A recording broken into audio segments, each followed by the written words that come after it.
अस्सलाम वालेकुम जी, मैं कैप्टन शुमाइला चौधरी।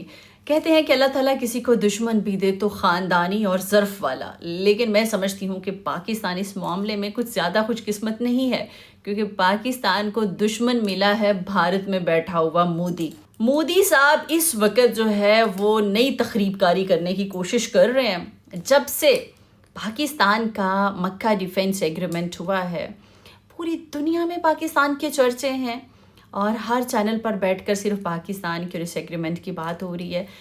भारत को ये चीज़ बर्दाश्त नहीं हो रही। दो जगह बहुत तकलीफ़ है, मातम है, सोग है, आग लगी हुई है, और वो है मोदी का भारत और दूसरी तरफ इजराइल। उनसे ये चीज़ बर्दाश्त नहीं हो रही। मोदी साहब कोशिश कर रहे हैं कि जिस तरह से पाकिस्तान ने एग्रीमेंट किया है ना, इस तरह मेरे साथ भी खित्ते का कोई तीसरा मुल्क मिल जाए। इजराइल तो ऑलरेडी उसके साथ है ही है, अब कोशिश कर रहा है कि कोई और भी मेरे साथ शामिल हो जाए, उसके साथ मैं भी डिफेंस एग्रीमेंट कर लूँ और मैं भी कहूँ कि हमारा भी 3 मुल्क की जो है वो एग्रीमेंट हो चुका है, और हम भी ये कह सकें कि एक मुल्क पर हमला तीनों पर समझा जाएगा और तीनों का दफा, मतलब तीनों मिलकर एक दूसरे का दिफा करेंगे।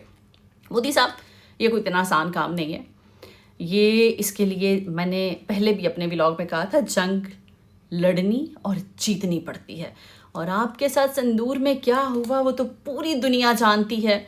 हम उस पर कुछ भी ना भी बोलें तो भी पता है कि उस वक़्त आपका जो गुरूर था वो राफेल था, और राफेल पाकिस्तान में कोड़ियों के भाव बिका है हमारे कचरा मार्केटों में, और आपके जो ड्रोन्स आए थे आपके भाई इजराइल के, उनका भी बहुत बुरा हाल हुआ। उसके साथ हमारे पाकिस्तान के बच्चे खेलते हैं। खैर, एनीवे, बात करते हैं कि इजराइल जो अपने आप को खित्ते का बहुत बड़ा बदमाश और चौधरी समझता था, और वो समझता था कि वो कुछ भी कर सकता है, लेकिन उसके सामने तो हमारा एग्रीमेंट आ गया। और उसके अलावा जब वो ये कहता था, आप सबको याद होगा कि अगली बारी जो मैंने अगला अटैक करना है वो तो मैंने पाकिस्तान पर करना है, भूल गया कि पाकिस्तान जाने से पहले बीच में ईरान भी आता है, और ईरान ने इजराइल के साथ क्या किया वो भी सब जानते हैं। इजराइल के इस तरह से जो गंदे अज़ाइम, इरादे और जो ख्वाब थे वो तो चकनाचूर हो गए। एक तो ईरान की सूरत में, और दूसरा जो पाकिस्तान का डिफेंस एग्रीमेंट हुआ कि 3 बड़े मुल्क, 3 बड़ी पावर्स एक हो गई हैं। एक मिलिट्री पावर है, इकोनॉमिक पावर है और न्यूक्लियर पावर। अब तो इजराइल को अपनी मौत ही नज़र आ रही है हर तरफ से। आपको याद होगा कि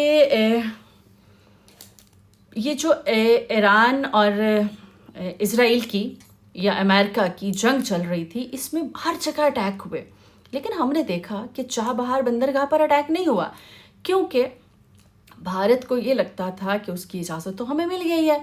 लेकिन भारत और मोदी का जो असल चेहरा था वो सबके सामने तब आया जब मोदी साहब जाते हैं इजराइल, और वहाँ उनकी पार्लियामेंट में, इजरायली पार्लियामेंट में जाकर कहते हैं, जी मैं तो, ये तो मेरी फादरलैंड है। अगर वो आपकी फादरलैंड है तो इसका मतलब आप गद्दार हैं। आपने तो ईरान को धोखा दिया, आप तो उसके दोस्त बने हुए थे, और ईरान के साथ साथ आपने तो फ़लस्तीन को भी धोखा दिया, क्योंकि आप कहते थे कि आपकी बहुत सारी हमदर्दियां हैं, वो आपके दोस्त हैं, आप उनके साथ खड़े हैं। जब आपका असल चेहरा सबके सामने आ गया तो फिर सारी दुनिया ने देखा कि ईरान ने किस तरह से आयरन डोम पर भी अटैक किया, वो भी तबाह किए, अमेरिका को भी पीछे हटने पर मजबूर कर दिया, इजराइल को भी सांप सूंघ गया, कुछ समझ नहीं आई। और इससे सारी दुनिया को ये समझ आ गई कि मोदी का नापाक चेहरा है क्या एक्चुअली। अब पहले तो आपका संदूर का जो गुरूर था वो भी हमने पिछले साल जो है वो खाक में मिला दिया। उसके बाद एक तो गोदी मीडिया है जो सिर्फ वही बोलता है जो मोदी साहब फरमाते हैं, लेकिन कुछ समझदार एनालिस्ट भी हैं, हम देख रहे होते हैं वो चैनल्स पर, मीडिया और सोशल मीडिया पर बैठकर मोदी को इतना जलील कर रहे होते हैं कि इस संदूर के मामले में जिस तरह से इसको जो है वो मार पड़ी हमसे, उसके बाद मोदी की जो तजलील है वो उसकी पूरी दुनिया में रुसवाई जो है उसका मुकद्दर बन गई। अब हर तरफ से जलील हो रहा है। बड़े बड़े एनालिस्ट इन्हीं के चैनल पर बैठकर मोदी को आईना दिखा रहे होते हैं, और तो और जो पूरी दुनिया से तो जो ज़लालत हो रही है, जो अपनी आवाम है भारत की, انہوں نے بھی مودی کو ذلیل کرنا شروع کر دیا اور اس کی جو اصل چہرہ ہے اس کو پہچان گئے ہیں اور اب اس کو ایکسیپٹ نہیں کر رہے. اگر اس طرح کی کوئی گیم کرنے کی کوشش کرے گا تو یہ پاکستان تو ہے نہیں کہ 3 ملکی معاہدہ بھی ہو جائے اس کو عزت بھی مل جائے. میں یقین سے کہتی ہوں کہ خطے میں ایسا کوئی ملک نہیں ہے جو ان دونوں کے ساتھ شامل ہونا چاہے، کیونکہ یہ کسی کی فیور میں تو ہے نہیں اور ان کے جو ارادے ہیں وہ بھی ساری دنیا جانتی ہے. آج ایک اور بھی آگ لگی جب ترکیہ کے صدر نے الجزیرہ کے چینل پر آ کر یہ ایگریمنٹ کی بات کی اور کہا کہ ایک ملک پر حملہ اب تینوں پر سمجھا جائے گا اور تینوں مل کر اس کا دفاع کریں گے.